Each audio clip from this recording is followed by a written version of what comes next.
Welcome to After Hours, guys. It's September, and September is Recovery Month.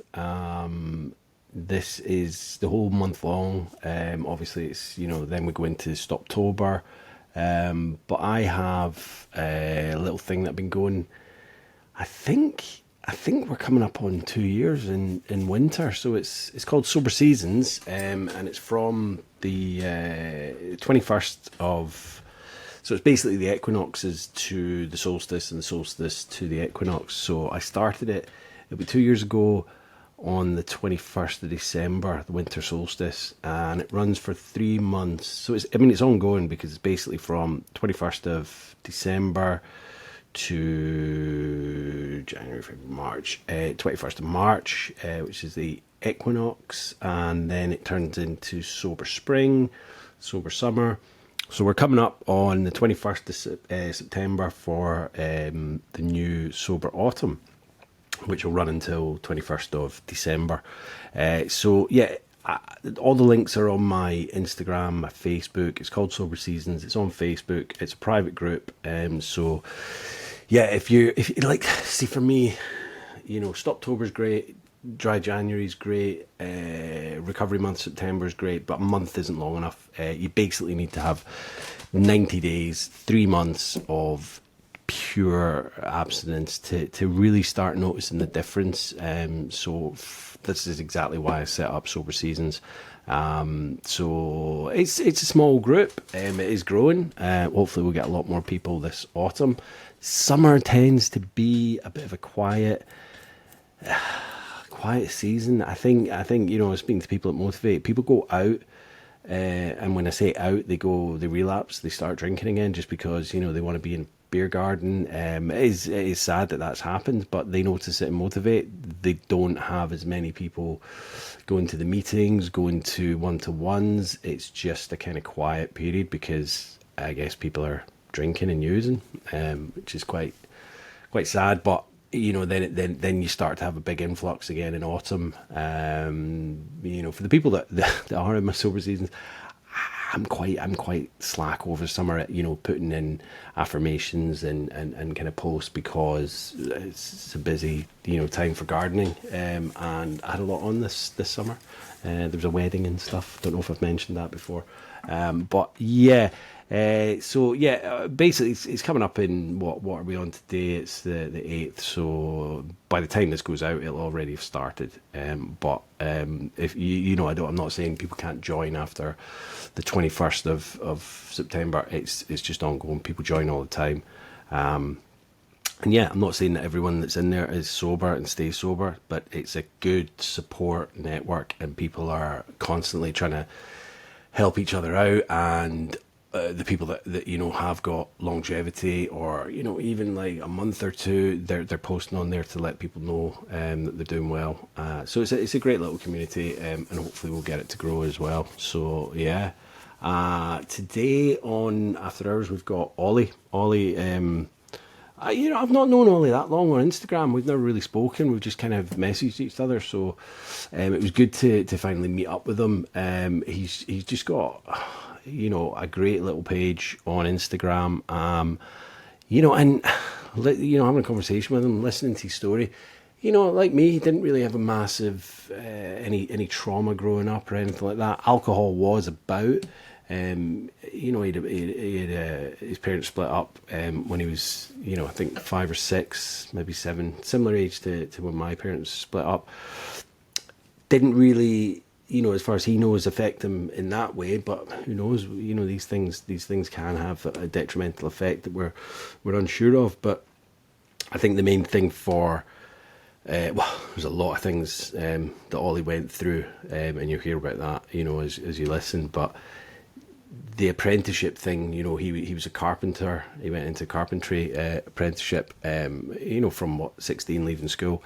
And I know we say like a lot of industries are big drinking industries, but with apprenticeships, your bosses are doing it, you're doing it. It's just kind of the expected kind of norm of finish the date, we're going for pints. That's it. It's just inbuilt into it, and it it's from an early age. It's these guys are drinking at 16 because they're going to the pub with their kind of mentors and whatnot. So it is it's a dangerous kind of precedent to begin your kind of working career with.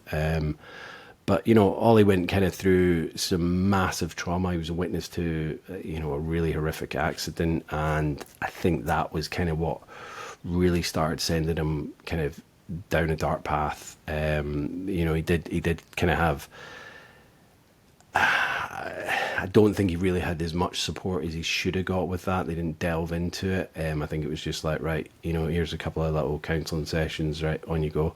And then I think through COVID, it kind of really, really ramped up for him. He spent a bit of time in Cyprus with work, and he just went, he was treating it like kind of like a holiday almost. Cocaine crept in, and take care when listening, because there is talk of suicide in this episode, and luckily Ollie's still with us, but he kind of really did have a struggling time with that. So yeah, I'm not gonna say anything more on the episode until the end, but yeah, take care when listening, guys. Listen for the similarities and not the differences. And here's Ollie.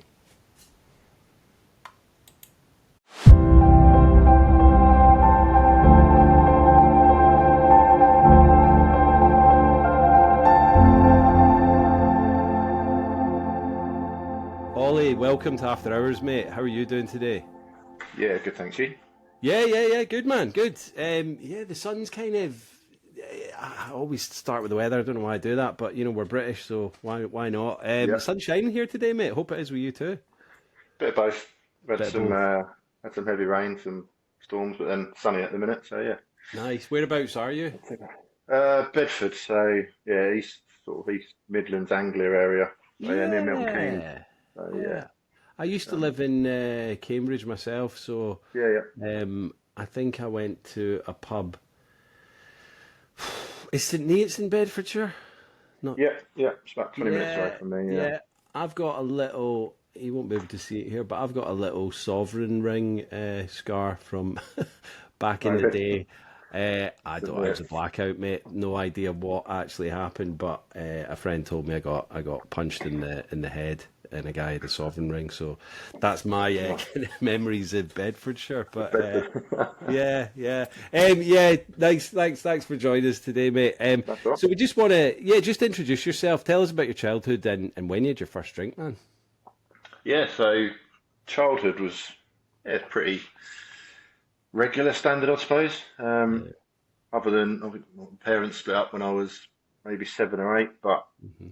I wouldn't say, other than obviously it has an impact, I wouldn't say it was a massive issue or problem as such. Maybe we don't realise it at the time, maybe it was, don't know. But Hmm. yeah, other than that, I'd say, yeah, grew up around drinking. I suppose back then it was more prevalent, wasn't it? As in, you grew up in pubs, you were put in a pub and there's other Yeah. kids there, have a drink, a bag of crisps.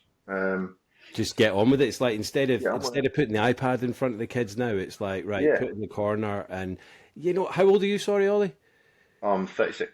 Right, okay. So yeah, I mean, I'm 45, so but it's the same kind of era. Do you know what I mean? And Yeah, like, what gets me is when you see like play parks in a pub now. Do you know what I mean? yeah, It's like, exactly that. put the kids over there. They'll deal with themselves. They'll entertain themselves while we can get on it. So Yeah, yeah, it's a bit of a wonder. Do you know what I mean? I don't think you see it as much now, but there is that. Yeah, I mean, even restaurants now where it's like the yeah, carvery, they've that's got it. the little what is it, colouring in sheets for the Yeah, kids and all that. It's that's all it. just to get the kids taken care of, and then we can get on the booze. So Yeah, yeah, I mean, quite even quite back then, young. you used to have, what was it, the old like Charlie Chalks, was it, and things like that, and they had a soft play area, didn't they? And you'd be Yeah, chucked in there and things like that. But yeah, absolutely.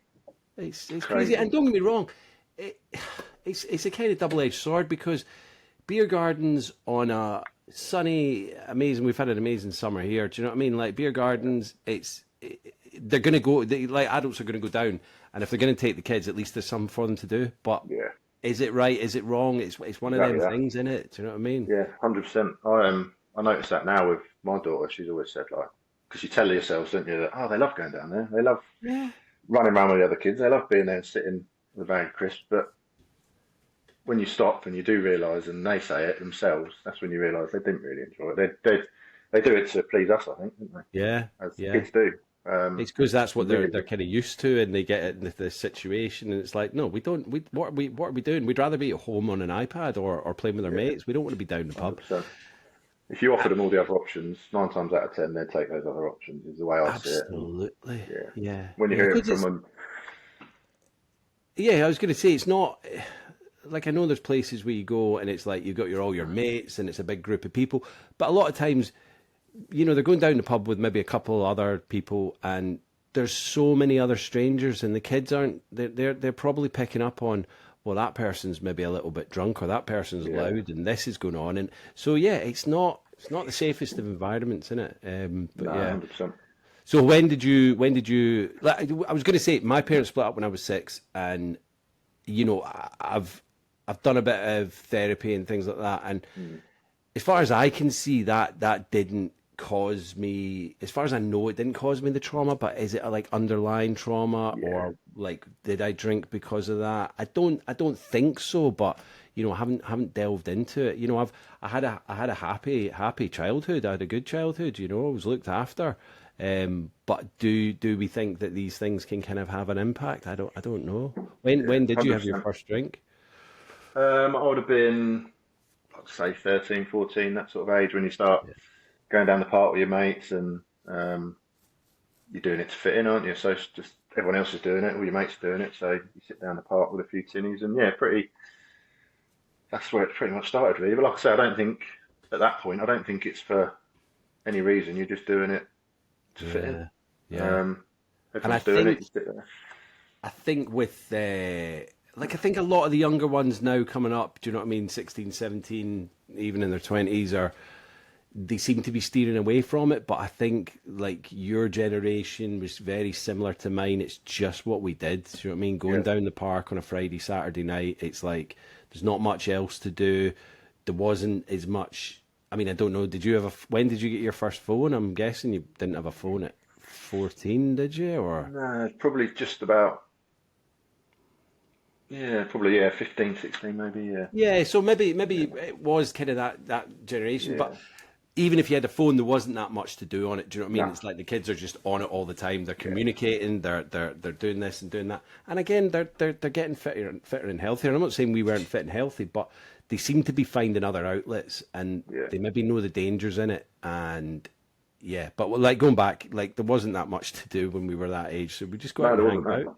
and And you get can do it on your phone. Like you say, social media now, so different. yeah, And back then, I think back then, what was it, like MSN and things like that? But you couldn't do that on a exactly. phone. You had to go home and do it on your computer anyway. So Yeah. it And, was, and and like you'd have to get top up on your phone to text someone, so you weren't doing that. So yeah, yeah. yeah. Um, But yeah, I'd say it was around then. And like I say, I was always around it, as in parents drink. My dad mm, was definitely, still is, more of a drinker mm, than my mum, and played football from 5 years old. And that was great, great times. But even that, now I look back, I think that always evolved around drink, like down our local social club. Football at 10, you were still down there 8 o'clock in the evening with all the lads, but all the dads were in the pub. And yeah, yeah, when you think back now, everything evolved around that. yeah, And like I say, being in pubs.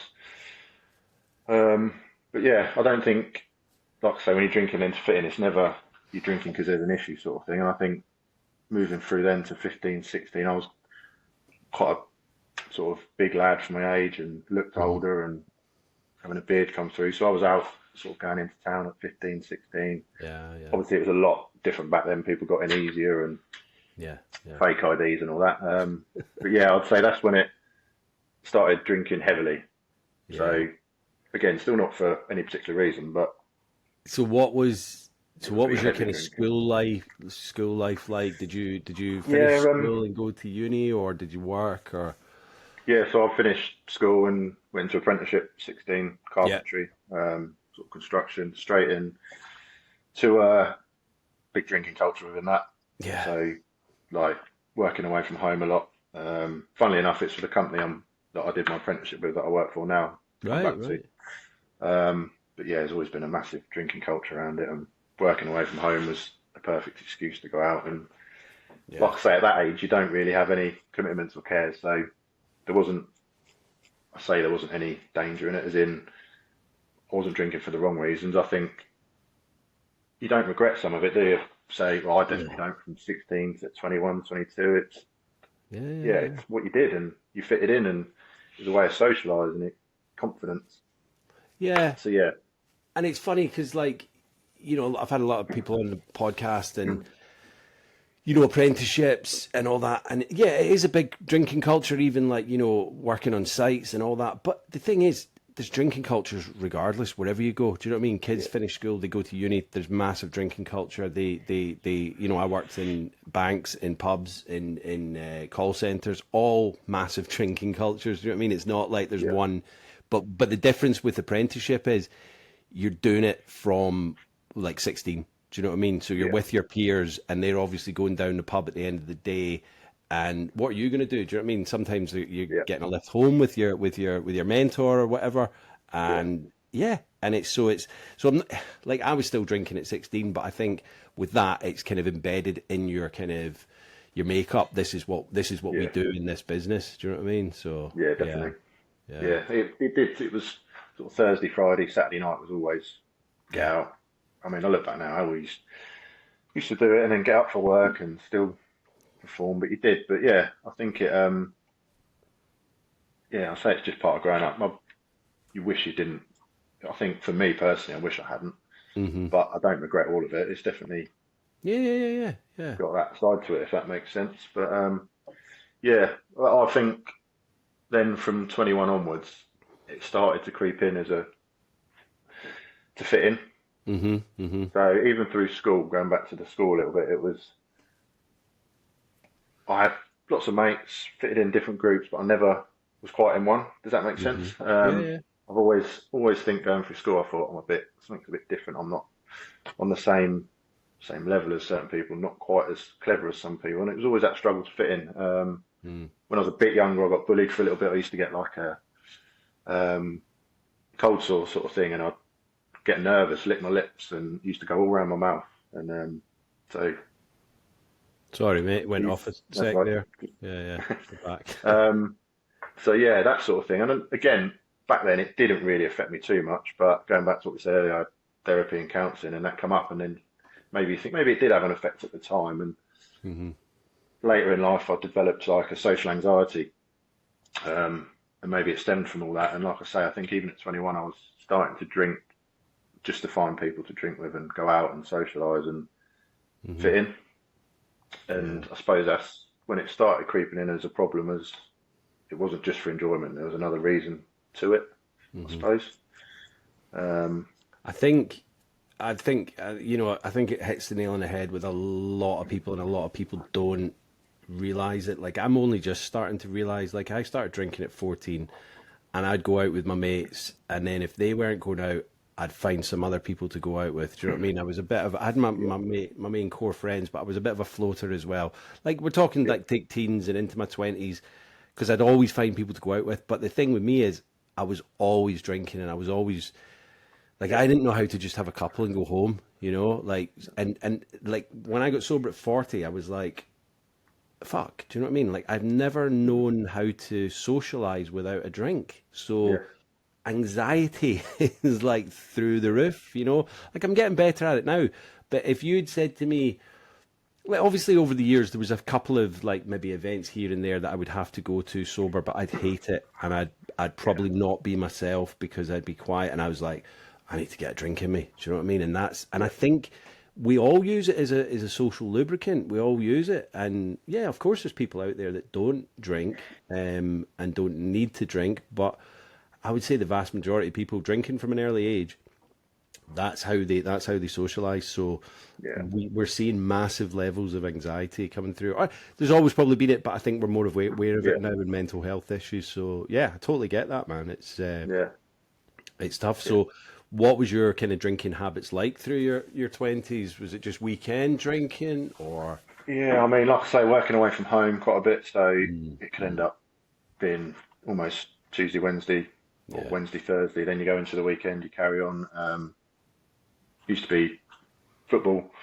So, like I say, playing and then go and watch Spurs. I'd be a whole weekend. It'd be a Yeah. home away. It could be weekends lost. So yeah, it was a lot, but yeah, binging I suppose. But like I say, yeah, it developed into doing it for other reasons and more regular, definitely. I So think that like what you were saying there, like when you're away with your like carpenter crew as well, like carpenting crew, it's everybody's doing it. Do you know what I mean? It's like you're mm, not like you work for yourself, I guess, or you got a boss, but your boss is doing it as well. Your whole crew's doing it. yeah, So like there's no one to say, obviously if you're a bit hanging more than the others the next day, they're going to take the piss out of you. They're not going to yeah, say, right, you better not come into work half cut again. Do you know what I mean? That's not like I mm, had to deal with that. I mean, you know, I'm reading a book at the moment called Dry by Augustine Burroughs, I think, and he's like an ad executive in New York, and it's like based on a true story. And he's going into work just before he gets basically told to go to rehab, and he's absolutely stinking. And he's like, "Well, mm, but I've taken mouthwash, I've sprayed my mouth with aftershave, I've done this, I've done that." And like his work colleagues, like, "No, it's coming out your pores." And I remember so yeah, vividly that, and I've been given warnings, I've lost jobs, yeah, but you're obviously in a situation where it's accepted and it's like, right, just crack on, you know? And if, yeah. Especially back then, there was no. Well, I suppose it was, but sort of random drink drugs tests. They were never a thing on site really back then. You never no. saw it like you do now. And like you say, when people taking the piss out of you, it was expected that you were going to be Yeah. hungover. Like if you weren't, what were you doing? You're not hungover. You didn't drink enough. Yeah, yeah, yeah. Or Um, if you were it was, completely hanging, you're like, oh, you don't know how to handle your drink. So it's yeah, like, yeah, do you know what I mean? Weighing it up. yeah. So And you're when you're a young obviously, lad and yeah, you see these older guys doing it, you doing the same, aren't you? And you want to fit in, and yeah, yeah, yeah, yeah. it's definitely a culture around it back then. So It's a yeah, culture around it. It's also like that whole thing about, oh, you know, if you end up being an alcoholic or whatever, you're obviously not doing it right. You can't handle your booze, or you've taken it too far. The fact at the end of the day is it's a drug. Do you know what I mean? This yeah, is what people yeah, forget. Drugs are by their nature addictive. yeah, So, you know, it's just baffling to me that, like, you know, it's kind of still frowned upon in society if you become, like, you know, have a drink problem, or if you want to call it an alcoholic or whatever. Do you know what I mean? It's like yeah, yeah, you're doing it wrong, you've not been able to handle it, or whatever. But weirdly, the thing is, the thing that we're consuming is, the more of it you take, the more drunk you're going to get, and the more you're not able to walk, talk properly. You know, you're going to be stumbling over, make rational decisions. So yeah. it's baffling. Anyway, sorry, carry on. So what do That's you wrong. think kind of developed through your twenties and made Yeah, you kind of so drink more? because I met my wife now. Hmm. I was 19, she was 20, 21, Okay. sort of that young age. Out in town, the usual, like I say. So it all, even that evolved around drinking. Your relationship evolves around drinking. You're a young age, you want to keep going out.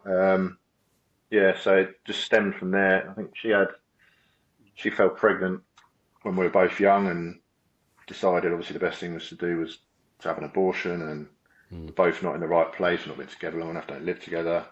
So I think that was the first sort of imprint, I suppose, that left the Yeah. memory in my mind, if that makes sense. That Yeah. Yeah.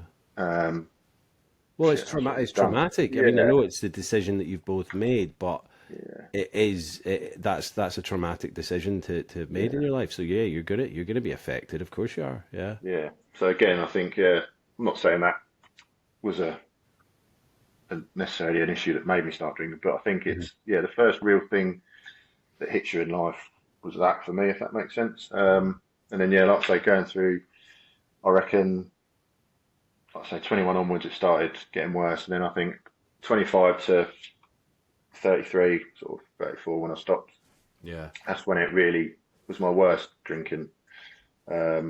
And your Again, wife, just you say that you're married to that lady now. Yeah. yeah, yeah, yeah, When did you get married? two coming up to 2 years, so it'll Oh, be two right. years in Okay. So September. So yeah, yeah, yeah, yeah, yeah. And been were you together together the whole 14 time? years. Yeah, yeah, yeah, Yeah. Right. yeah. Right.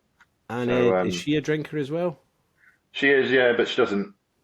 She's back then she was more of a drinker, like I say, when we were growing up, and then Yeah. I think my patterns and my how I was drinking definitely Mm. put her off a bit more, if that makes sense. So she's one of them that can go out now. She'll go out for a night out with the girls, let her hair down, but even then she'll have Malibu and Coke because she can handle it. She'll have 5 or 6 of them. Yeah. She's never hungover. She'll come back and then she won't drink for 3 months, Yeah. and it's just not a It's, problem for her. So I mean, I think a lot of people do sow their wild oats in their 20s and have a good time and all that, and then they go, right, let's knuckle down, get on with this life thing because the yeah, hangovers are getting worse. And I know a lot of people that, yeah, they just calmed it down and grew out of it. yeah, And yeah, obviously I didn't. It doesn't sound like you did either. So no, no. I was yeah, the same as you. I couldn't moderate. If I went out, I was going out to drink, and even if I told myself I was only gonna have a couple, it never was.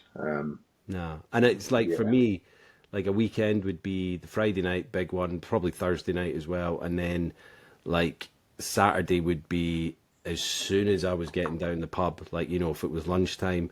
And that hair of the dog, as soon as I learned about the hair of the dog, it was like, yeah. So there'd be times, well, I mean, latterly towards the end, it was day drinking for me. It was first thing in the morning, but yeah. yeah, So how did it kind of develop with you in your 30s then? yeah. So like I say, so then I think the main key point, I witnessed a really sort of quite horrific incident, bad incident, Mm, working outside a pub. Yeah, heard a scream, and a lorry had turned into the pub car park, and a young girl on her bike was on the blind side, and yeah, basically I got out there. She was stuck under the wheel, sort of thing, of this lorry, and he's reversed off, and her shoulder was hanging on by a thread, pretty much. So oh Jesus. I sort of grabbed her. We got her in the pub. This was like 9 in the morning, sort of thing. But that's yeah, that sort of when it really spiraled. So I think the next day I was driving to a job and I was nearly passing out on the motorway. So I had to Yeah. pull over, and they were like, "Yeah, you're now getting the after effects and the shock."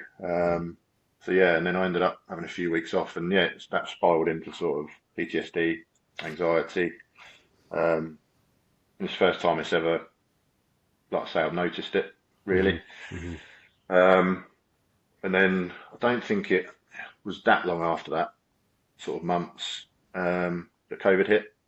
Oh So right, yeah, then, of course, of then course. COVID hit, and it was that I haven't long been back with the company I'm at now. Hmm. So yeah, and then you get into that. You're stuck in the house with all these sort of feelings and thoughts. You're drinking at home, which I did drink at home, but it was Hmm. never a massive thing for me at the early days. It was always going out, socialising. Yeah. But I think then during COVID, that crept into drinking more at home, and And were you furloughed or were you working I or was furloughed to start with, yeah. So I think yeah, yeah, I only did about 6 to 8 weeks, so compared to some, it wasn't much. But yeah, yeah. because of the nature of our job being sort of government work and things like that, we Hmm. could go Hmm. back to work because we could do it. So yeah, I managed to get back, but even those, it wasn't every day. It was as and Hmm. when, and Hmm. yeah, I definitely found myself drinking more and more. And it was actually through COVID that I thought, right, I need to get some sort of counselling, and Yeah. the first time that I had that. So even after the incident, I probably didn't have any counselling or anything for months And really. And then I mean, obviously, if you don't want to talk about it, did you get that's follow fine. up from that that girl's incident? Did she? No. No, I Um, never heard anything else for it. Obviously, we gave our sort of because we didn't see anything. I was yeah. inside the pub. I just heard there was nothing that we could do. I mean, they did something within the pub and like almost operated and reconnected just to before the ambulance even got there. And they said by the time she'd left in the ambulance, there was like movement in 2 of her fingers, sort of thing, Hmm. which blew my mind because yeah, it Wow. was when I say hanging on by a thread, it was hanging on by a thread Yeah, yeah, at yeah. the shoulder. But I mean, she was only 17 years old. But yeah, so and then after the counselling, like you just said, she said maybe you should try and find anything out, follow up. And I went back to the pub, Hmm. but the people that were there then they'd left. No one really knew anything. So yeah, I never did find out. Wow. Um, Yeah. So but yeah, I that's mean, definitely she was obviously still alive. It was just more the arm type yeah, thing. Yeah, yeah, yeah. But yeah. obviously, It it'd be was more nice to just seeing know. it, and Yeah, of yeah, course, she of course. definitely would have survived, and it wasn't. It was whether she kept her arm or yeah, I suppose. Yeah, But I would have guess, been the yeah, thing. as you say, seeing that, witnessing that is just sounds absolutely horrific. And, Yeah, you like I know, say, it was the scream more than anything I could, and mm, shouting. I'd close my eyes at night and I'd be hearing that, and yeah, it yeah, took a long time. And like I say, I probably didn't get counselling for a year or so, a year and a half, because that typical thing of I don't need that, I'm all right, and yeah, yeah, yeah. brush it You under the stiff upper lip, carpet. just crack on. Yeah, Yeah. And obviously, then with COVID excuse me. coming in at that point, and you're off, and you're not being kept busy, do you know what I mean? It's like you've got time to think about stuff. And Yeah, that summer, like, I mean, I was in and out of relapsing and whatnot that summer because I didn't get sober until the August. But yeah, it was this beautiful summer. Everyone was kind of outside.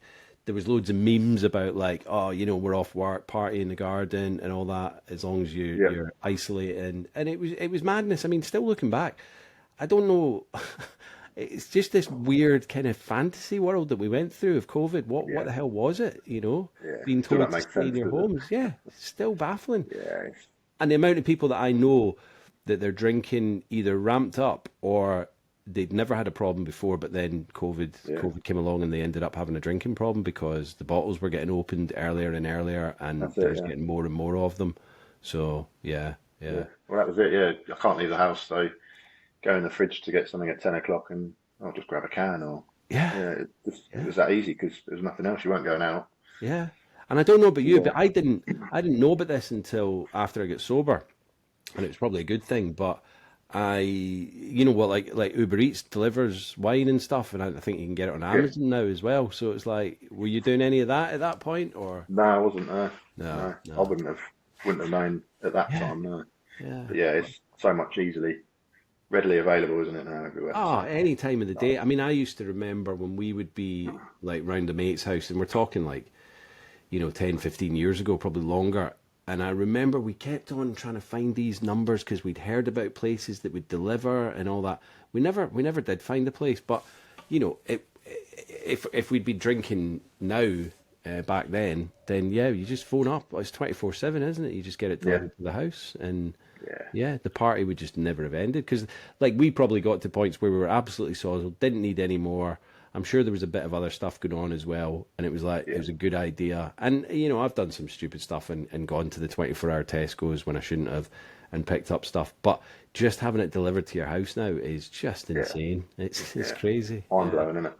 yeah. Yeah, definitely. So what kind of did you get to, like, a rock bottom point, or was it Yeah, just so I think from then onwards, like I say, I had the counselling, started to notice different changes, and that mm, the drinking was having a problem. But I think even back then, with the counselling and counsellors, they weren't saying to me, "Oh, you shouldn't drink," or maybe you need to think about stopping drinking. It was just control it, yeah, and it was just the way it was. Even back then, what's that? I don't know when it was now, 8 years ago, yeah, um, 6 years ago. But even then, like there was a different look view on it, really. And yeah, I wasn't ever told, "Do you think this could be a problem?" And this is adding to it. It was just try and calm it a little bit, or try and do this. yeah, Um, and like I say, it just spiraled. I definitely getting developed social anxiety. So even going out, it was getting to the point where I had to make sure at home, and my wife would get fed up with it, that I was having a load of drink before I went out. Even if it mm. was just us to go down our local, I You'd needed have to have that. a few Or before. Yeah, yeah, if I didn't, I was getting hot sweats and shakes and feeling faint, getting closer or walking up and things like that. If I knew I was going to be somewhere with lots of people, if we were going to it could be a concert, or going to watch a comedian, or yeah, yeah, even yeah. even something where it was at the kids' school. It didn't need to be a big thing, but I just had this real thing that developed. Um, yeah, I had quite a lot of serious head injuries through drink. Ah, like One, blackout injuries and that. yeah, Yeah, so I used to black out a lot drinking anyway. That was my thing that I did quite regularly, and my wife used to hate it. She'd be like, "Do you remember this? Do you remember that?" mm. And not a thing. I was always, not always, but a lot of the time, it Yeah, was yeah. quite regular drinking to blackout. Like I say, like you were saying, a drink, you go out, have as much as you need, plus more, Hmm. come home, and she'd be going to bed. I'd still, for some reason, crack open a bottle of wine or Yeah. some whiskey, and I didn't need any more. And then she'd go, "Do you not remember what happened after that?" And I'm completely blackout, Mm. and I don't remember anything. So yeah, there was definitely that side to it. But yeah, the head injuries, I had a bad one at Easter bank holiday weekend. I still don't know exactly what happened now. It's definitely strange stories. Don't know if there was a fight, if there was an issue, don't know. But I was told I was picking a mate up who was passed out on the floor, and then he fell, pulling me with him, and I face planted a fence post, and I basically cut all my top lip open, all my eyebrow. Oh, Jesus. Don't remember anything. Next thing I remember was in the hospital. And then I remember the next day trying to go down to the pub to thank the landlady, because I worked there at the time, funnily enough. She took me down to the hospital because she hadn't been drinking. And yeah, then I had a seizure at the pub the next day. So it was obviously like then that was pretty severe. I had a few more after that in the coming weeks. Yeah, and I was doing greenkeeping at the time at a golf course, so I had to stop using machinery to sort of driving until I sort of had 3 months of no seizures. So yeah, it was quite a severe sort of head injury. So the seizures were caused by the head injury, do you think, or it wasn't withdrawal or anything like that? No. Right, Well, right. yeah, it was definitely due to the trauma of the head injury. Wow. And yeah, a couple of others through sport, head injuries. I fell down a mate's stairs, drunk, top to bottom, knocked myself out, foaming at the mouth again. Oh, Jesus. So yeah, I think that I sort of, after that, was getting really bad migraines, drinking a lot. Were you probably drinking to kind of take away the pain and the migraine Yeah, that's sometimes, it. or just Yeah, what's my life become kind of thing? And yeah. yeah. So it's definitely all that had an impact. And then, yeah, it just kept spiraling. And then I think, what would it have been? I'm trying to think, years. So a couple of years after COVID, my wife was pregnant. We've already got one daughter. She's 10 now. All right. She had a miscarriage, and then that obviously affects both people. It hit her really hard, and Yeah. you're trying, but I'm still in that drinking to excess, and then that probably spiraled again. Really, I should have been going the other way and helping her more and being there for her more. And then I think that's where it really sort of spiraled out. I was just drinking more and more. Didn't care what I was doing as such. Even work, like I say, working away, just be an excuse to go and get hammered every night. Then I'd find myself drinking in my hotel room after the night till 2, 3 o'clock in the morning, just on my own, having it in there ready. And then I'd say my rock bottom, I definitely hit a rock bottom, was when I went to work out in Cyprus. Probably had over the course of a 6 month period, 8 to 10 weeks work out there, and just noticed I used that as an absolute bender. I was getting anything I could, sort of, more gear. I was never huge, sort of in with cocaine and different things, but from time to time I dabbled, but it was never a big thing for me. But by this point, it was, if it was there, I was taking. I was like, yeah, I love that. And then, one of the 2 weeks we were out there, I was just at a point where I didn't see a way out. I think that's where it got to me. I didn't see a way of getting out of it. I was always going to be drinking, always going to be.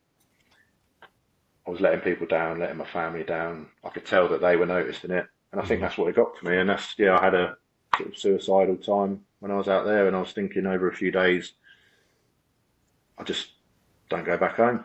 And then, one night got absolutely sort of all day bender, afternoon bender after work.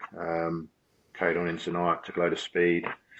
And I was like, this is it. And ended up on the top of a cliff, and I'm still here now. But whether I was gonna, it's not like it was a regular thing. It's the only time, but it was just not seeing a way out, if that makes sense. I was like, you think this is what? Sorry. It was guilt, really. I was like, I know I'm hurting people, hurting my family, not being there for my kids, but I can't get out of this cycle of drink. Yeah. Had you tried at all to kind of cut back or do this and that? Half-hearted, as we do. I'm never yeah. drinking again, or I'll do a dry Jan and fail after a week and a half, 2 weeks. And I think that's the problem with dry Jan. You're doing it just to say you've done a dry Jan, but it's most not people really, are just white knuckling it. They're just the whole way through it, February. you're actually wanting to drink. You're just getting through till February. And I think the thing with it being January, yeah, it's a good time to stop drinking, but also being January, nobody's got money, nobody's really going out that much, so it is probably Yeah, the easiest month of the year to yeah, do it. But most people like yourself, I think I've half-arsed it a couple of times in the past. It's just I'm white knuckling it, and then I think, oh, what am I yeah, doing this for? So I can see where you're coming from when you were in the Cyprus thing. Um, it's another country. It's hotter down there, so it's kind of yeah. like, as you say, it's kind of like a holiday. So do you remember being up on the cliff top? It wasn't in a blackout or anything like that, or No, well, yes and no. I remember being up there, and mm, I remember, yeah, woo woo time. But I yeah, remember seeing a man, and even afterwards, I was like, what's just happened, sort of thing. And I did come round, sort of lying on the top of the cliff, and I remember strangely just putting some music on my phone and just laying there and quite surreal. But yeah, and then just seeing this man, and I was almost visioning myself, like I mm, wasn't there, but I was looking down at me standing there, and I just remember seeing like kids and my partner off the cliff, if that makes sense, as if to say yeah, that's what I'm. And yeah, it was a really surreal moment, really odd, but yeah, I had to come down for a few days mm, afterwards, but straight back into the same routine. It wasn't like that was the end for me. I think it made it worse at the first. It was, I'm going to struggle that off. What happened didn't happen. Go back to home and pretend everything's good. Didn't tell anyone what had happened. mm, And then the guilt from that makes you drink even more. And yeah, my wife, and she's never really said it, but I think she was getting to a point where enough would have been enough. mm, The kids were my daughter was noticing it, and the relationship with them was just breaking down. I was always wanting to be out. And then it was, I think, 6 to 8 months after that, after a Christmas and New Year. Um, so even through my drinking, I used to get, even from a young age, 23, 24, really bad pancreatitis, oh right, yeah, acid reflux. Like I definitely had from the binge drinking. And I think the stuff we drank as well. Like you'd have a load of beer and then go out and have pictures of vodka Red Bull and yeah, all these different cocktails. You think, yeah, God, what you must have been copious amounts of that going into your body. And yeah. we used to have a drink in a club near us, time out called a £5 fuck up. What was in And it that? was every clear optic, Ah, shot of every clear optic, and then fill it up with WKD. And you just think, that's just what you drank the whole time you're in there it's like a dirty regularly. pint, isn't it? Yeah, Yeah, pretty much. And yeah. yeah, it did what it said, but you think, yeah, that can't have been good on the liver. And No. so yeah, and then like I say, that January after all that, and I'd been drinking probably the worst I've ever drinking. I was really ill, so it's the nicest way of putting it. What was coming out of my body Mm, was just green, bright green, wow. liquid. I couldn't keep food or drink down, and it's sort of a few days after, so the 2nd of Jan, I say is when I stopped drinking because I couldn't, Yeah. um, and I was really ill. I would imagine because of how I had been drinking leading to up to that, I would have been having some quite serious withdrawal effects and Mm-hmm. sort of that added into it. So I was just feeling so rough, so sorry for myself. And that lasted, I think it was 33 days where Yeah. I just couldn't even keep water in. Jesus. Lost Did you loads go of to weight. hospital at all, or? Yeah, so I was at the Yeah. doctor's, and weirdly they just kept saying, "Oh, give it another few days, get back to us. Give it another week, get back to us. Just try and keep water and toast and rice down." Yeah, eventually came out of it, and I got to weirdly. I just thought, well, I've done a month now with no drink. Mm-hmm. I can't go back to drinking now because this soon because of how ill I've been. So I thought I'll Yeah. just keep doing another couple of months, get to 3 months, and yeah, it's just gone from there. I've never drank again since. Wow. Wow. Um, but it just goes to show, like I say, that even at 33 years old, how ill I was. Like basically, the doctor said your liver, pancreas, kidneys, they're all rejecting what's going through your body. It's just acid, and Yeah. they're shutting down almost. So Yeah. yeah, It's pure crazy. poison. It's not like Yeah, as they say if they discovered today it would be banned because it's one of the most addictive and one of the most poisonous drugs that we have, and it's this socially accepted kind of whatever, you know, pastime that Yeah. everyone seems to, you know, have a problem with you if you say you've given up boozing. And it's, yeah, I'm so glad you got out of it, man. Did when you were at the hospital and that, did the doctors realize what was going on? Did they know that this was kind of some form of alcohol poisoning, withdrawal, or? Yeah, I mean, like I say, when I spoke to the doctors and that, I said obviously I'd because there's the history on my record of the pancreatitis I've had, and Yeah, I could the go out on a injuries. weekend, Yeah, yeah, and then the next 4 days after that, I couldn't go to work or something or school because even back when I was sort of 15, 16, I remember mhm, it, and it was just purely from alcohol. So it mhm. definitely stemmed from that. And like I say, they said it was like almost acid reflux where it burns a hole. Yeah, You're basically doing that throughout your throat and yeah, yeah, yeah, wherever, yeah, and you yeah, just got acid overflowing everywhere, and your body's rejecting it, and that's why you can't even keep food and drink down. And so, yeah, they definitely knew it was related to that, but it was never.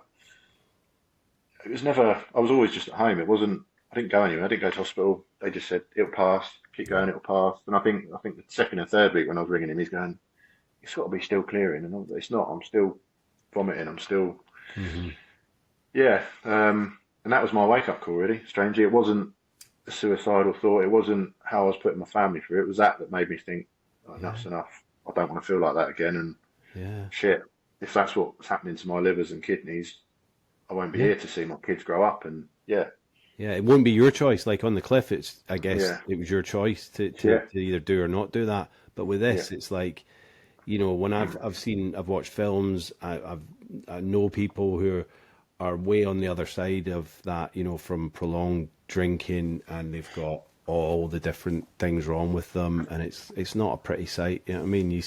yeah, You see all the Bacardi adverts with people on the beach and beautiful and all that drinking, and it's glamorous, but then, you know, the other side of it, like what you went through, is just absolutely fucking horrendous. It really is. And it's, yeah, yeah, but some people, you know, I've known people with who've been diagnosed with liver problems, and then they go and drink again. They've been told, like, you drink again and it's going to kill you, and they still yeah, go back to it. So I'm so glad you yeah, made the choice not to kind of go back, because yeah. And it's definitely hereditary as well for us because yeah, my dad gets bad acid, my brother gets the same pancreatitis, and he's cut back a bit now.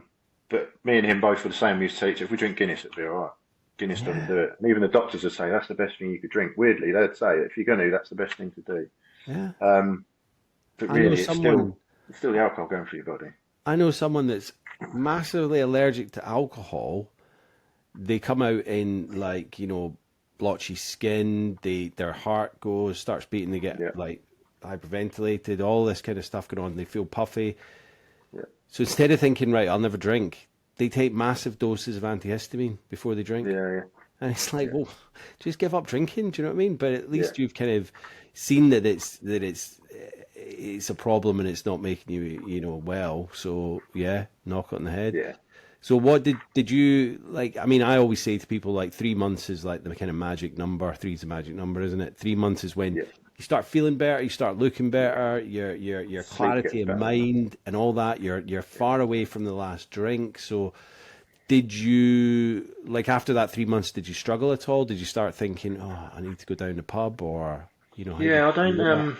I just completely shut myself away. Yeah, That was my way of doing it. I reckon 9 months. I didn't go out. I didn't play near a pub. yeah. Um, But you've got the I've never been family. in a You know what I pub. mean? You've got the family. You've got the Yeah, kids. Like, you don't need to yeah. go out, really, No, do of you? course you don't. No, no. Yeah. And you've got that. For me, a pub was. I'd never been in a pub really, very odd occasion and not been hammered. It was like if I Hmm. go back there, how am I going to go in there and not drink? Like that was the biggest thing for me in Slow Street. How are we going to be around people? And I know the biggest. I think the biggest thing is pressure in it, peer pressure, and Yeah. having the piss taken out of you, going, "Oh, you're not drinking." And Yeah. yeah, so I shut myself off for 9 months. Yeah, I'd say the first afterwards, give it a month. I'd say that second to third month, which if you take out being ill, that was probably the first month really. Hmm. So then coming into that second month was when I started thinking I could drink now if I wanted to. I feel better now. I probably could have a drink. Yeah, um, but yeah, I just shut myself off. I Hmm. didn't do anything. Um, After the miscarriage, we were trying for another child, and strangely, way it comes around. Funny story, but Mm. you blame yourself and my drinking and my habits, and we've been trying for a good, I'd say, year and a half, 2 years after that, while I was still drinking at this point. Mm-hmm. And obviously nothing happened, and I turned around and said, look, she was putting herself under pressure and stress. Look, let's call it a day. I'm going to make the decision. I know it's going to upset you. You won't have any more. And this was sort of as I stopped drinking. Mm-hmm. And then, funnily enough, I booked in for the snip, and it was about 8 weeks away from the appointment. Mm-hmm. And I think 6 weeks in, she found out she was pregnant. So we got our second one. So it's strange how it works out, but it almost made me think, was my drinking, like when I was at my worst point there, was that the reason? Because obviously it can stop fertility and things like that. And then you think, did it have an impact on the miscarriage? All these things. But that was what was going through my head when I was drinking. Yeah. And then, come out the other side, and it happens in funny ways. And so we ended up having the second child. And it was like, for me, that was the point where I thought, right, I've got another chance here.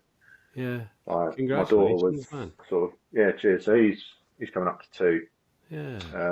now. And I think that really focused me again to think, right, even like I say, my daughter had noticed my drinking. Mm-hmm. She's one of my biggest supporters now. If I make a joke going, oh, I may as well go and drink, she'll go, you're bloody not, no chance. And she's like, she sees that change. And that's why when I think people say, oh, they don't realise it, they don't notice it, they really fucking do, like big time. And they're taking it all in.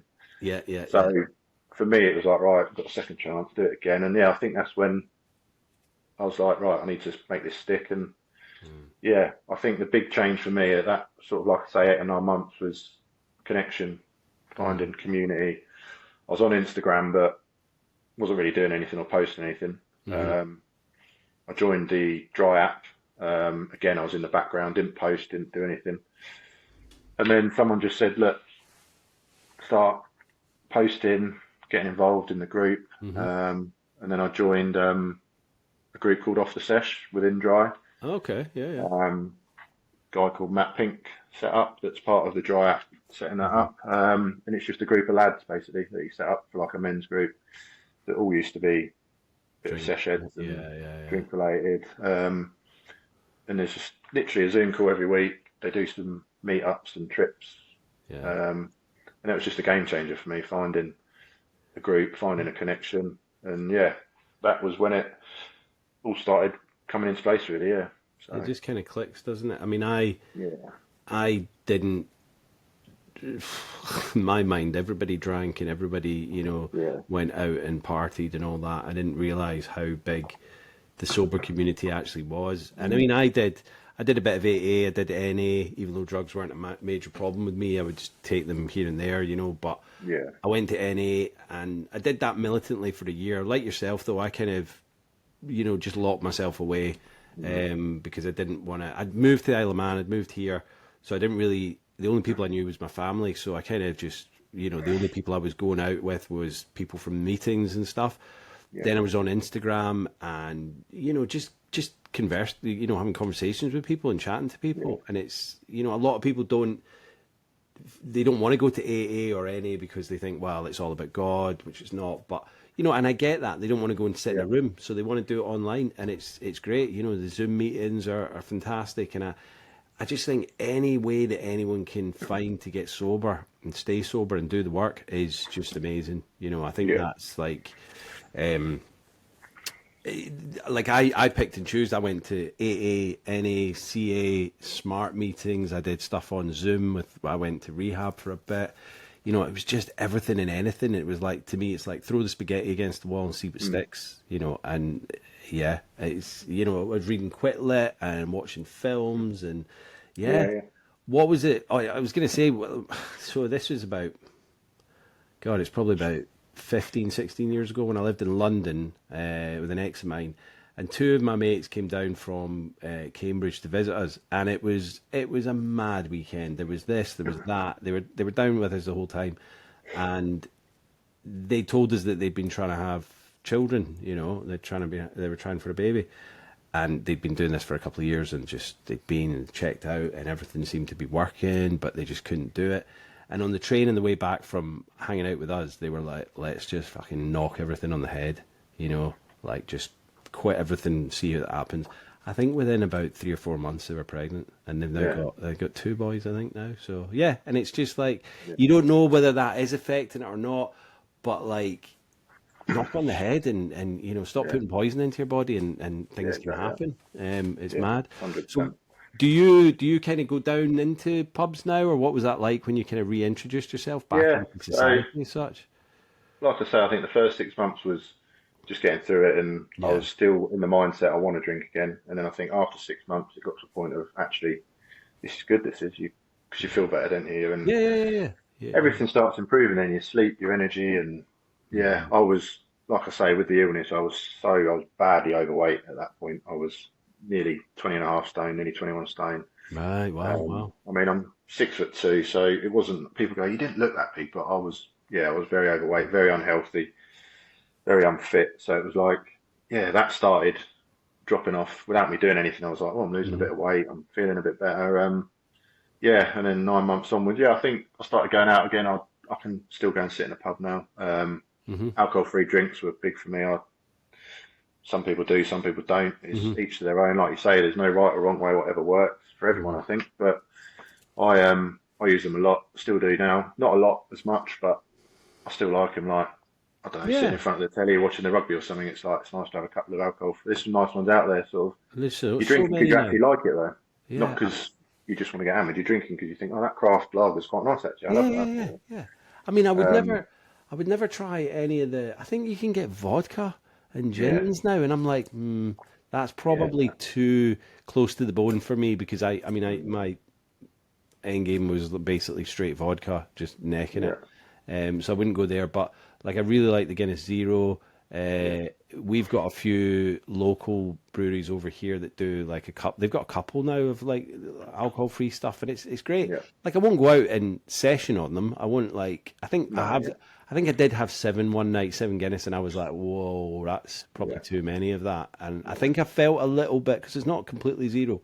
And I felt a No, little bit funny the next day, and I was like, right, I'm yeah, not doing that again. But one or two, especially out having a yeah, meal or whatever, yeah. it's great.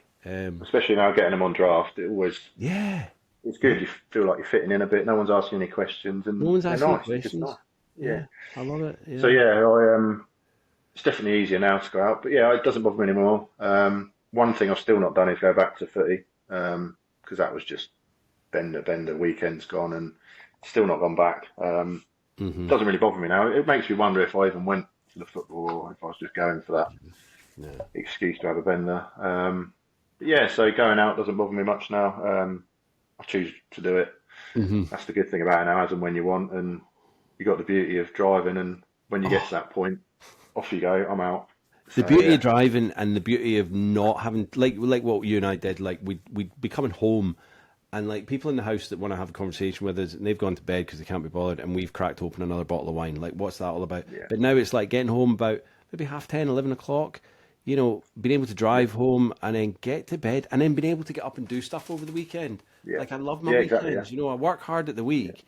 I don't want to just lay in bed all day no, and waste it away. no. You know? Well, that's the beauty of it, isn't it? I'm up early for work anyway, so I can leave at 5 in the morning, half 5 in the morning. Yeah. So my body clock I've done that for years. That's my body clock. So Yeah. yeah, the Yeah. thought now of, I love that. Going to bed at 8 and up by 5, and Yeah. you got a whole half a day extra that you never used to have.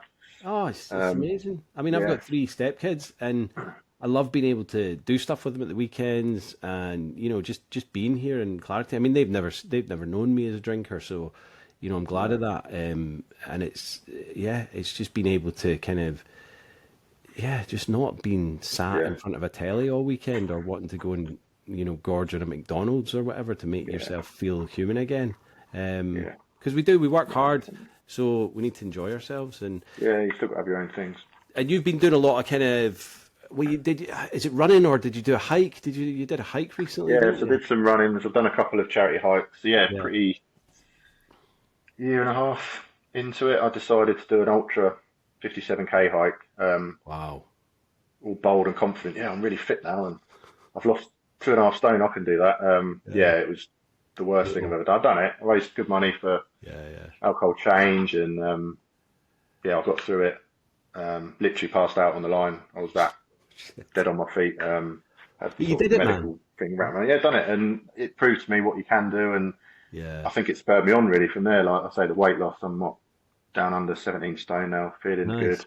Because I Yeah. think another thing that I noticed looking back with counselling is body dysmorphia. Like I was so Guinness, red wine, Yeah. I was that weight, and I used to feel so horrible about myself and going out and how I looked and drinking through that. And then still not there yet, but I'm at a point where it's like, actually, I'm quite comfortable doing that, quite comfortable going to the beach with my top off. And Mhm. yeah, it's all this stuff that drinking just hid, but actually Mhm. made worse, Mhm. was not helping in the slightest. So yeah, and I just love my hiking now. Going out is Yeah.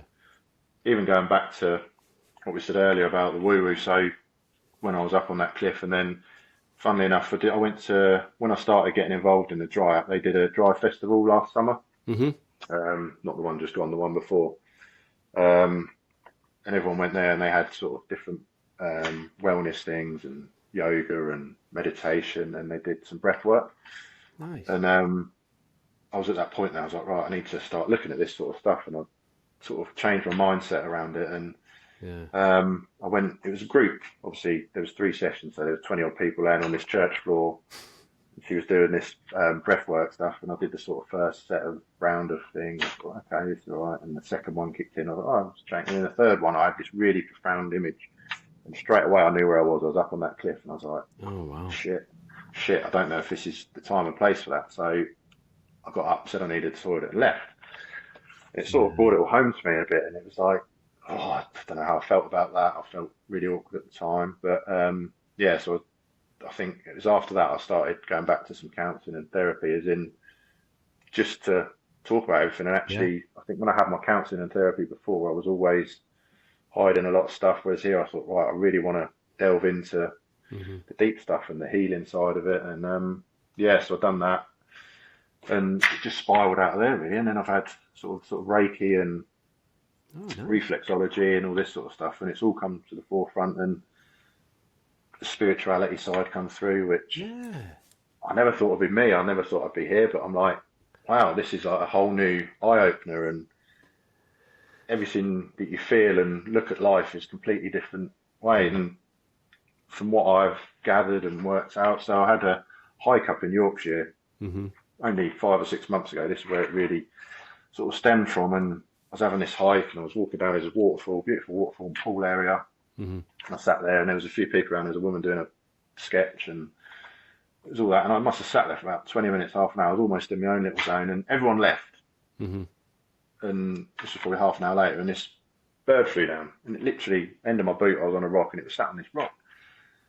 And never thought anything of it at the time. I just thought that's amazing. Took some videos on my phone and pictures, and then it went away. Someone came down, and it went away. I thought, got back to me digs that I was in that day. I thought that was actually quite surreal. Like for me, that was I'd never sort of seen anything like that. It was Mhm. almost there. It was, and I got my phone out and done the Google where you can tell what it is, sort of thing. And it said, oh, Yeah. because like tail was wagging, and it was a wagtail.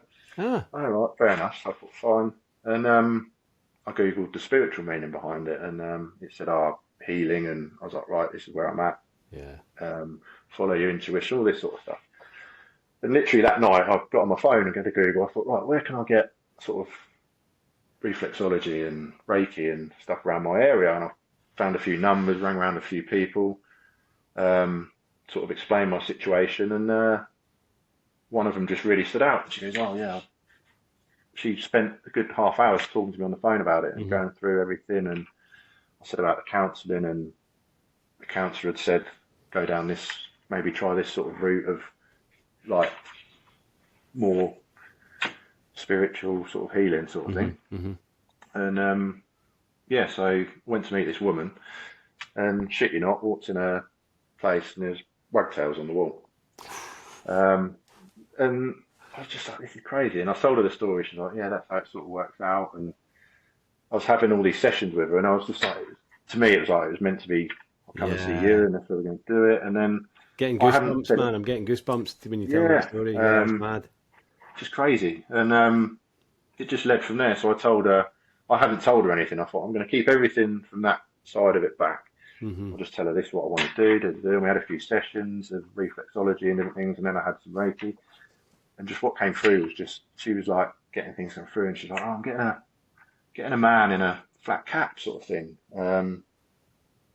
which meant nothing to me. It meant absolutely nothing to me. She goes, does that mean anything? I said, no, not really. And then I thought about the guy on the cliff, but I knew it was a man, but I hadn't sort of seen him sort of thing. And then one day I was having some sort of breath work again, and that image was coming back to me, and I sort of stuck with it for the first time. And there I was, and there was this man there, and he's got his cap on. And I was like, this is that guy. So she said that if you don't know, he's saying if he doesn't know who you is, ask your mum about a red coat. So I was like, what the hell? Really odd. She goes, that's all he's getting. That's all he's telling me. I was like, fine. So it took me a few weeks to get the courage to go and speak to my mum about it. Because I was like, she don't know about any of this side of what I'm doing, this sort of thing. So I said to her, just out of interest, does a man in a flat cap ring any bells in your life? And she was like, your granddad, John. I was like, right. My middle name's John, named after my great-granddad John. Sorry, great-granddad John. Yeah. I was like, right. And anything about a red coat?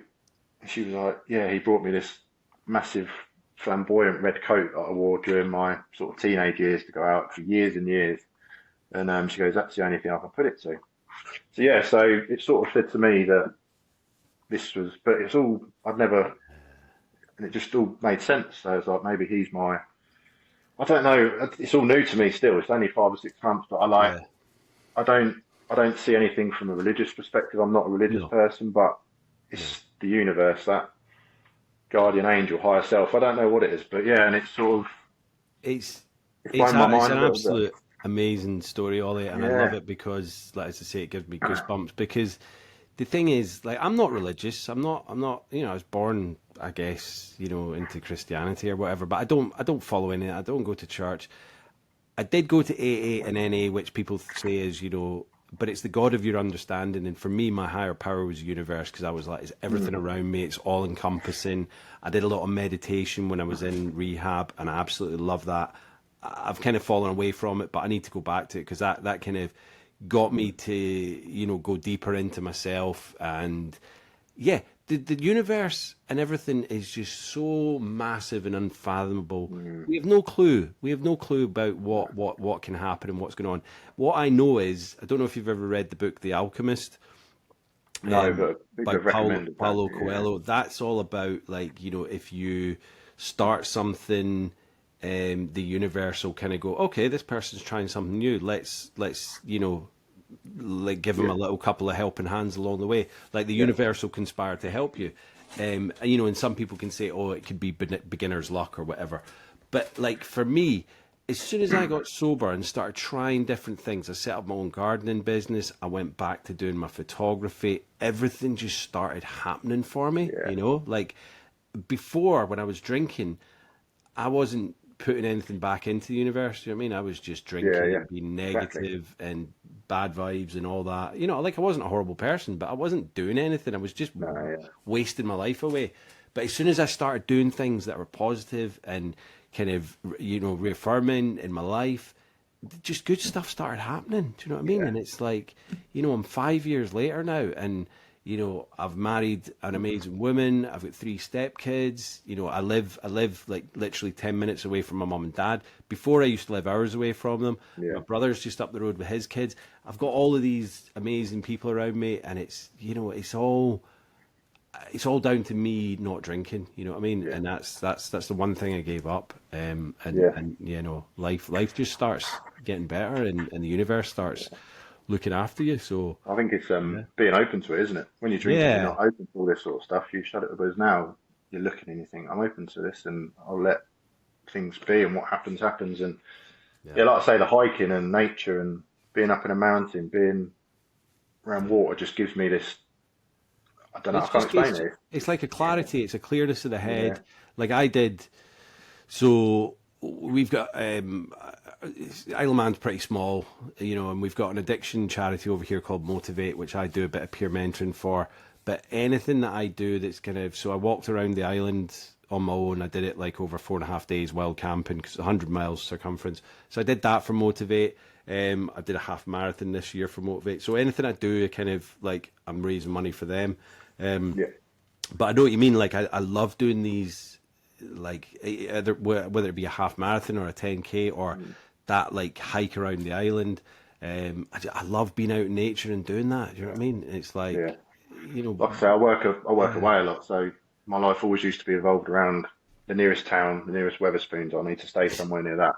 yeah, Whereas now, they all go and do that, and I'm yeah. staying in the middle of nowhere, as far away as I can, in the middle of nowhere, where there's good walks, good hikes, or a So this lake, is or so this is like your colleagues or your crew are going, and yeah, then yeah, they're getting onto that in the Weatherspoons, but you're going off. Good on you, man. That's yeah, got to yeah. take a So lot to do that, you that was know. probably the hardest thing at the start, really, was Yeah, the work side of it. But now I just, I'll stay. Like when we work up in Scotland, I'm getting up in the mountains as far away as I can, yeah, or staying in the middle of nowhere. It's just, and yeah, that connection that you find yeah. And with how is nature, I that with suppose. your Yeah, colleagues, your workmates? How is? I mean, yeah, they're pretty good actually. yeah. I'm sure there Culture's was a bit of definitely changed banter a and bit. piss taking at the beginning, but Yeah, yeah, yeah. yeah, Which I think after a while you get used to, and you think actually that's part of work life, and yeah. as long as it's not going too far, I think I can handle that. And but Well, to be fair exactly. to them, most of them they're used to it now. They just, but I think that's the beauty of it. The key thing for me is I don't care anymore. I No, don't. no. I really don't care what people think, other than my close family and mates, Yeah. closest group. I don't care what people think. There's people like this is something I've just spoken about that I've never spoken about before to Yeah, people that could potentially watch this or something, and yeah, they'll go, "What's he going on about? That's meant. What? He's nuts." But I don't care. yeah, I'm at that point now where I'm not doing it for anyone else. yeah. You're not trying to please other people, or it's just I don't. Yeah, that's I how I feel, and that's what I want to do. and I totally agree. And I think, like, you know what, if you've got a good group of mates that are going to accept what you're doing now, and they're not going to, there's a bit of banter at the beginning, but then they're going to go, right, yeah, whatever you're doing, that's Yeah, cool, and they haven't dropped off the radar. Then those are the real people. They're your real yeah, mates. I think it was about 2 years sober, and one of my best mates from growing up in Glasgow. Like, we hadn't spoken for a while, and then we were on Messenger, and he was like, "Oh, you still doing this sober game or whatever?" And I was just like, "Really?" And yeah, it was like, you know what? And I just kind of left it, and I haven't heard from him since. Do you know what I no, mean? yeah, And it's like one of those things where it's like, if you're not kind of being encouragement to what I'm doing here, then I'm like, there's no bad blood there, but I'm just like, I don't really need these yeah, yeah. people in my life. It's No, not, exactly they're not that. bringing me anything. And as I say, he's never kind of messaged and said, "Oh, how you doing?" and all that. So I'm just like, what is it they Yeah, say? Don't, there's no point in watering dead plants, so I don't no. do that anymore. I find you, like you say, you find who your true friends are, which Yeah, you can count on one hand half the time now. But yeah, half of those people that you used to, I don't know, put your life on hold for, or affect your family life, affect your relationship for, that you yeah, never hear from again. Now you don't drink, and you think, why did I used to do that for them? yeah.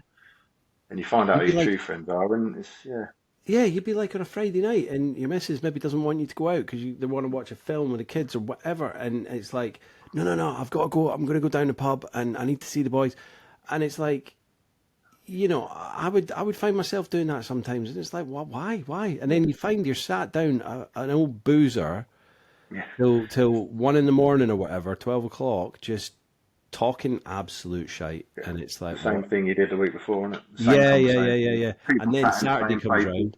Yeah, yeah, Yeah. it's absolutely You could mental. walk back in your old pub now, and still you'd be able to know before you got in there where certain people are sitting, what certain jokes you'll hear. You know it. It doesn't change, and you think you don't realise. People don't realise the cycle they're in. I don't think.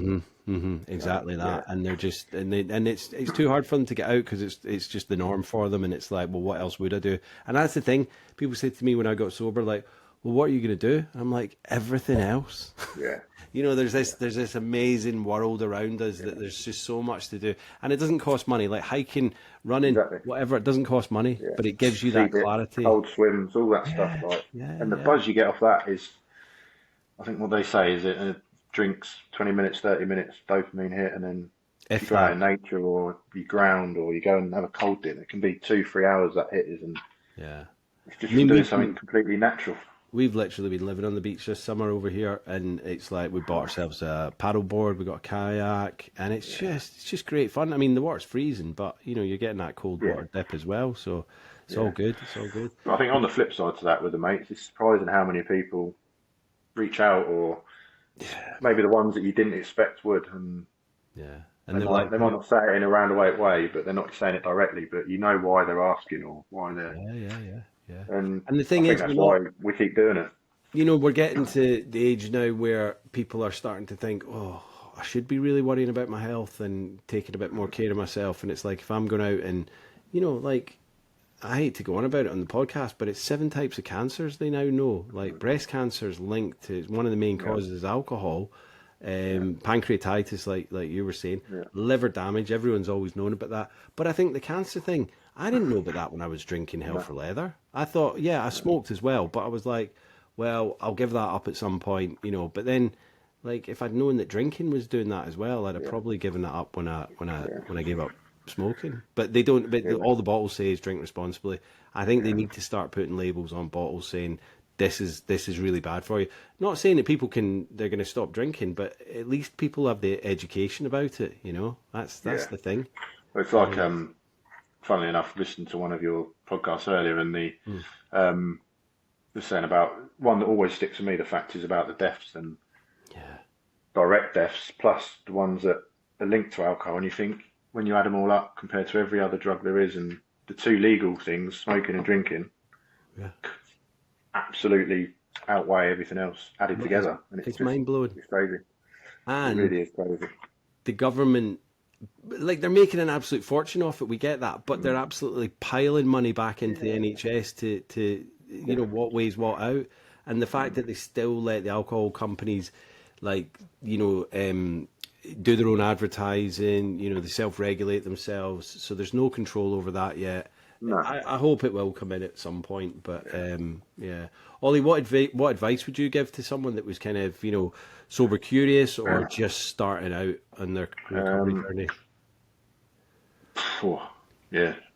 Best bit of advice. What's that? There's Mm, loads, but yeah, definitely just stick at it. I think, give it a good amount of time. 2 months, 3 months, the more the better, because you'll really see the benefits. That's the thing for me. Like those first 4 to 6 weeks, it's tough, yeah, but it's when you come out the other side of that, you start seeing the good side of it. And fill your time, find mm, something to do, connection. I wish I'd done that earlier, found some connection, because if you can find some, even if it's a group local to you or something that you can go and do on a Friday night, because that's hmm. most people's time, isn't it? Like, just find something to do, find a new hobby, fill your time. That's what I wish I'd done to make things easier. But Yeah, yeah. just stick at it, because you don't hear many people that go alcohol free and go sober that say, "I wish I hadn't done that." I was We're just going all to ask you, we're, and I do we're all banging the drum because it's good. yeah, I was going to say, do you regret getting sober, Ollie? There you go. Yeah. Yeah, It's changed. yeah, The way I look at it now, when people go, "Will you ever drink again?" yeah, I've always said I'll never say no, because you never know what can happen with yeah, grief and loss and things like that. But I'd like to think I wouldn't, and I'm yeah. 99.8% sure I wouldn't. But Mm. my answer to always is, there's nothing it offers me. Alcohol does not offer me anything. There's not one aspect of my life where it would be improved by having it. So that's my outlook on it. And I hear what you're Yeah. saying. So how much sobriety have you got now? What's your time? Yeah, coming up to just over 2.5 years. I'm 1,000 days in 2 Sundays, 3 Sundays time, something like that. Nice, nice. That's That'll be good. the Well thousand done, day man. mark. Well done, man.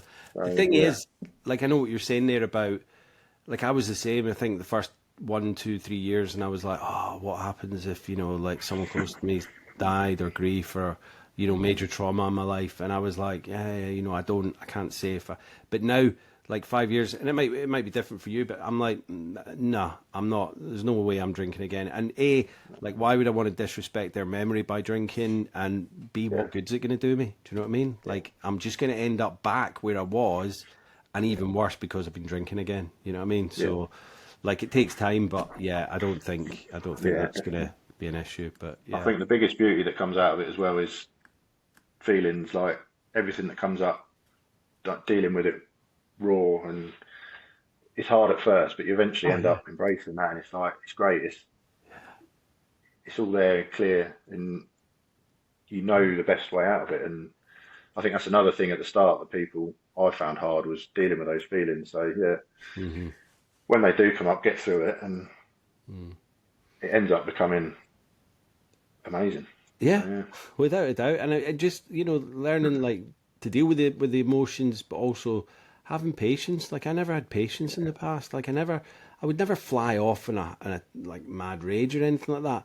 But I would just get frustrated and a bit like pissed off. Do you know what I mean? To be like, right, yeah, I want everything now and this and that, and yeah. But now I'm just like, you know what? Like if there's something I can do about a situation, then I'll do it. But if I can't interact and make anything better, then why am I going to worry about it? You know what I mean? yeah, Like so, I just learned to live with it and sit with it, and life is good, man. Life is good. yeah, exactly Um, that.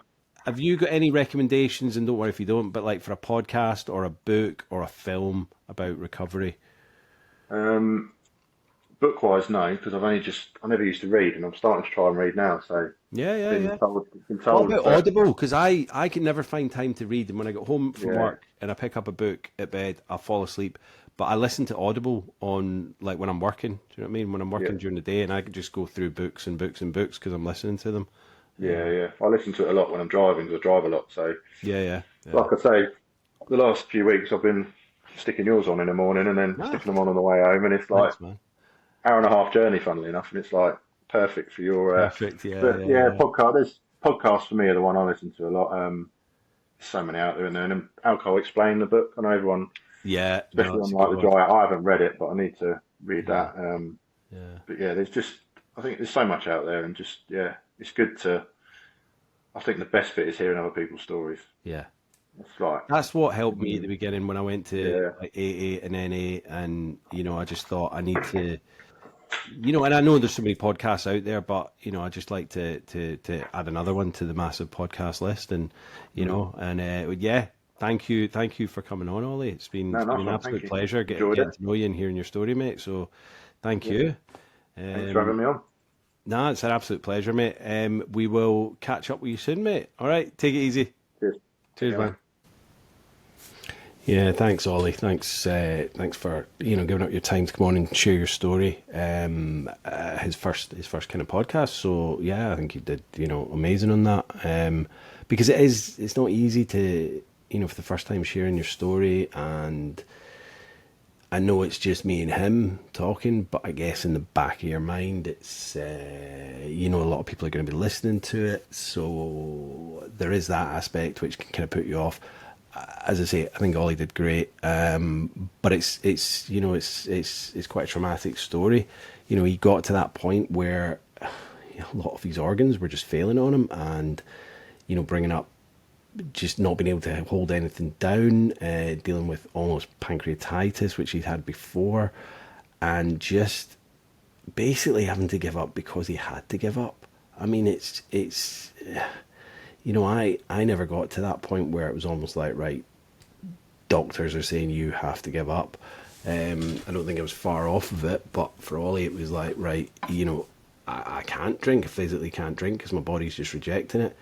And then to start realizing that this acid reflux was kind of hereditary, and it's not.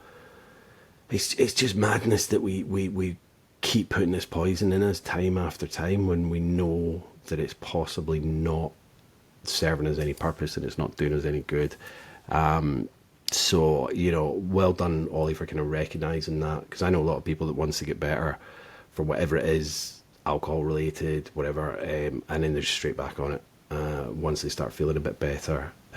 So it's definitely something that your body's trying to say to you, listen, don't do this anymore. We've had enough. We're rejecting it. So yeah. So I think Ollie did the right thing to kind of almost hermitize himself. I know I use that word. Don't know if it is, but it works. For about 9 months, which was great. It's what he needed. What he needed to get kind of back on track, put that distance between him and the pub and social aspects, and then just have the miracle of having that second child when they'd almost kind of given up hope and making steps to kind of go, yeah, we've written that chapter out of our life. So just amazing, kind of how the universe kind of transpires, and to hear that Ollie started kind of, just looking inwards and doing a lot of massive kind of spiritual, like Reiki and meditation, and just finding answers and feeling the kind of universe going, right, yeah, this is the path. This is the path that you should be on. So, good luck to Ollie, with the future. So yeah, thanks again for coming on, man. Great chatting with you and getting to know you. So thanks again. Mentioned sober seasons at the beginning, so yeah, just sign up. As I say, if you feel like, oh, autumn's a bit early, get involved in the Christmas one, which will be 21st of December. I know it's 4 days before Christmas, but I always say to people, like, if you're wanting to do the winter one, I'll give you leeway till the new year and then start. But a lot of people do start on the 21st of December. They don't want to go into another drunken Christmas, so it's one of those ones. So just get involved and get it going. That's about it for today, guys. Thanks again for listening right to the end. And yeah, put a comment in, put the 5-star review in, put the 1-star, whatever. Just let me know why. But honestly, just leave these comments, because we want more and more people to find After Hours, and this is the way to do it. So yeah, feel free to share it as well if you've really liked an episode, and stick it on your own socials and pop it out there. But thanks again for listening, guys. Stay safe, stay supportive, and stay sober. Bye bye.